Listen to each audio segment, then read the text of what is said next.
What is matter? We are all familiar with the matter. Matter is everything around you.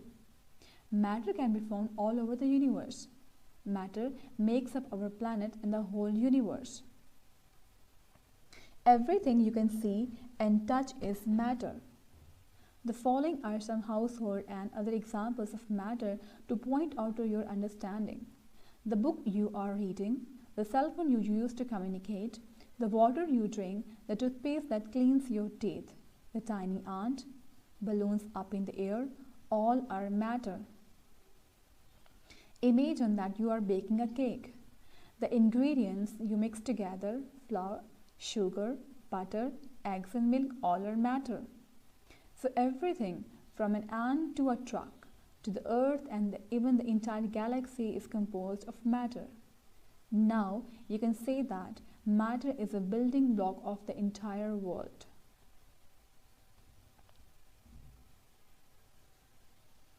Now we all are familiar with the matter. In next few minutes we will explain how matter is composed of building blocks known as the atoms.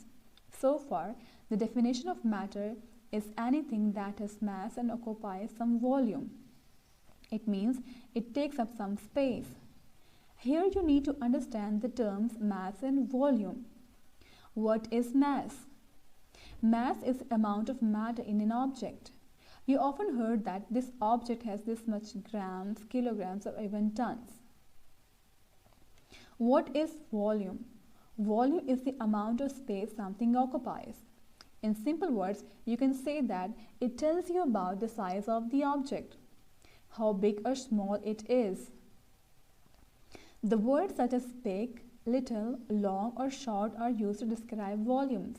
For example, the boxes shown here makes up the small volume, while the books occupy a large volume. So, volume is the amount of space something occupies. What is matter made of? Even though the entire universe consists of things as widely different as ants and galaxies, the matter that makes up all of these things is composed of a very tiny particles or building blocks. These building blocks are known as atoms. Those atoms go on to build the things you see and touch every day. Atoms are the simplest form of matter and cannot be broken down. Atoms are extremely tiny and are unable to be seen with the human eye. But they are all around us, even in us. Everything that exists in the universe, from the food that you eat, the air you breathe, and the clothes that you wear, are all made of atoms. Even the human body is made up of trillions and trillions of atoms. The picture you are just seeing on the screen is an imagination that atoms are existing in the matter. Even though matter can be found all over the universe, you will only find it in a very few forms or states on Earth. We will study 3 states of matter in our lessons. Matter typically exists in one of 3 states: solid, liquid, and gas. These are the examples of the solid state. For example, coin, table, book, bag. These are the examples of the liquid state from the daily life. For example, water, coffee, blood, and juice.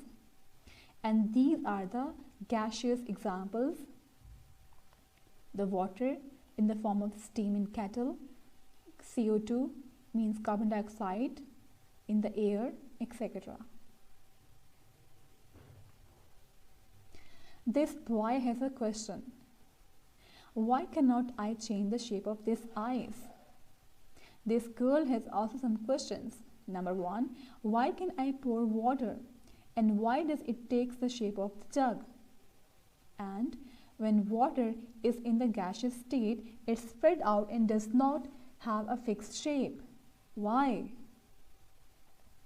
The simple answer to these questions is that solids, liquids, and gases are different from each other. But why solid, liquids and gases are different from each other?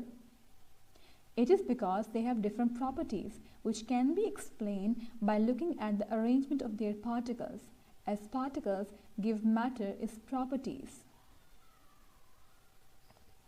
So, arrangement of particles in solid, liquid and gases. Every kind of matter is composed of small particles which are in constant random motion. So, particles give its matter its properties.